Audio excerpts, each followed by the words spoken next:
Hey guys, welcome to today's video. Today I'm going to be giving you some tips, tricks, observations, warnings around becoming a dad. Some things that you may just have not considered in the past. Warning, these are just from myself going through having my first child to now having a 9-month-old. If you think they're useless, fine, don't use them, right? That's simple. But hopefully you'll find one or two in there that maybe someone else has not told you, you've not read anywhere, and you can sort of get first-hand from someone who isn't trying to actually sell you anything. We're gonna do it a little bit different. I'm gonna give myself 3 minutes to rattle off as many tips as I possibly can to keep it condensed and really keep it short and sweet. Okay, so let's start the timer. 3. Is that 3? Don't think it is. Jesus Christ.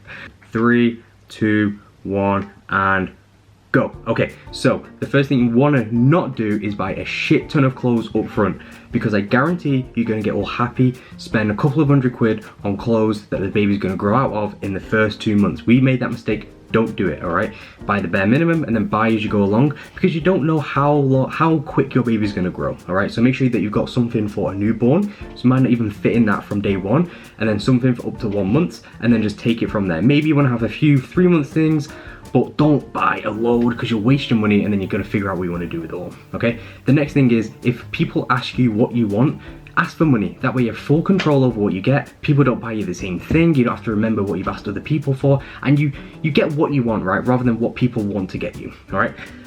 Next one is support your partner in how they choose to feed the baby, right? If you're a guy and you're becoming a dad, you're not going to be feeding the baby, right? Or you don't have control, right? You can't dictate whether your baby should be breastfed or bottle fed, right? Do whatever the mother feels comfortable and just support them. There's so many people who have stupid opinions on how best you should feed and what's best. Doesn't really matter as long as the baby's actually getting fed. And that brings on to the next tip is, you're going to get a lot of unsolicited advice, right?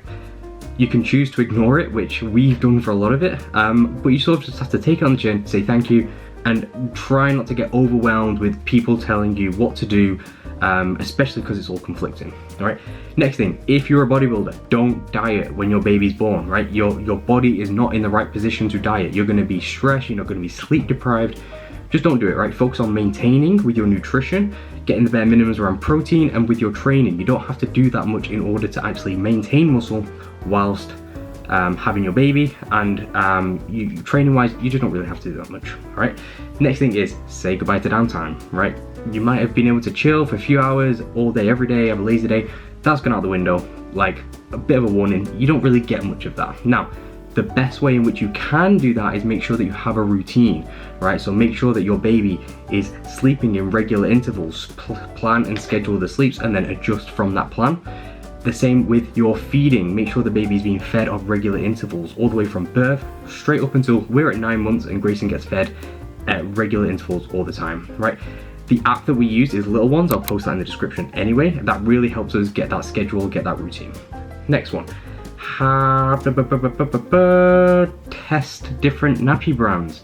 That's a really good one, because your baby might just not like certain nappies, you might not like certain nappies. Don't be afraid to try different ones. Again, don't listen to other people, because people have different opinions. People go for cost versus actually what they prefer, all right? Next, final one, get a bottle prep machine. That way you don't have to prepare the milk, and it doesn't take so long with kettle water. You can just literally press a few buttons. There goes the timer, but I'm gonna finish this off. There we go. Okay, bottle prep machine. Make sure you actually get one, because it's worth the money. That way you don't have to sort of make kettle water, use kettle water which is boiling, and then wait for the bottle to cool down if your baby's screaming needs a bottle.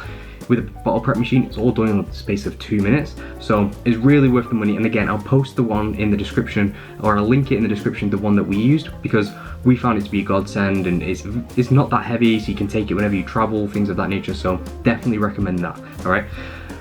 Whew. Okay. We failed at 3 minutes. Only just. I think I rattled off a fair few. I did have a list here that I thought about that I wanted to get through. So I think I covered pretty much all of them. Another one I want to talk about is just white noise machine, right? We have a white noise machine for Grayson. He currently shares the same bedroom as us. Honestly, like, you just have to learn to get used to the white noise machine. It can be a really pain in the ass. Like, we've slept in silence for like your whole life, and then you have to go to like this machine. But you actually find that you sleep so much better with the white noise machine anyway.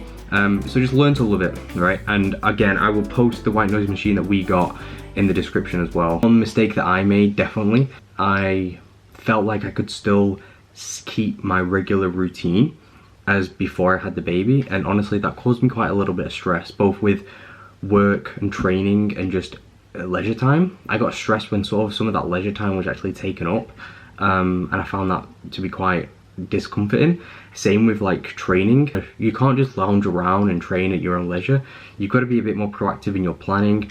Sometimes you just have to squeeze half a session in at a certain point in the day, and then maybe you have to split up like your workouts in across 2 days. The best thing you can do is just be flexible in any realm, right? That has been the best way to sort of adjust as a new parent, is just accept what it is and just be flexible in every area of your life. The one tip that I didn't get to was just having that open line of communication with your partner, like having an agreement around who does what. So for example, me and Karis will alternate who gets up first thing in the morning. One of us gets a little bit of a lie-in, but also Karis understands that I want to train some days as well, and just having that line of communication, making that clear up front.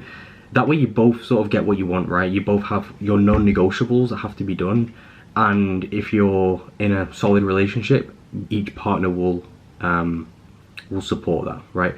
I'm very lucky. Karis does a lot more for me than I do for her, but nevertheless, having that line of communication and knowing that if there is something that you definitely need, that you need in your life just for yourself, communicating that can be really useful. And I've taken up probably double the time talking about extra tips that weren't on the clock, but anyway, yeah, hopefully you found this video somewhat useful. This was definitely a little bit of a different structure. If you're already a parent and you have any other tips that you'd like to share, post them in the comments, right? Pretty cool to have a nice big list of things that you could do. Maybe I'll pull it all together and share it in a format. Or if you disagree with any of the tips that I've given, again, let me know. If you enjoyed this video, give it a like, subscribe, all that good stuff, and I'll see you in the next one.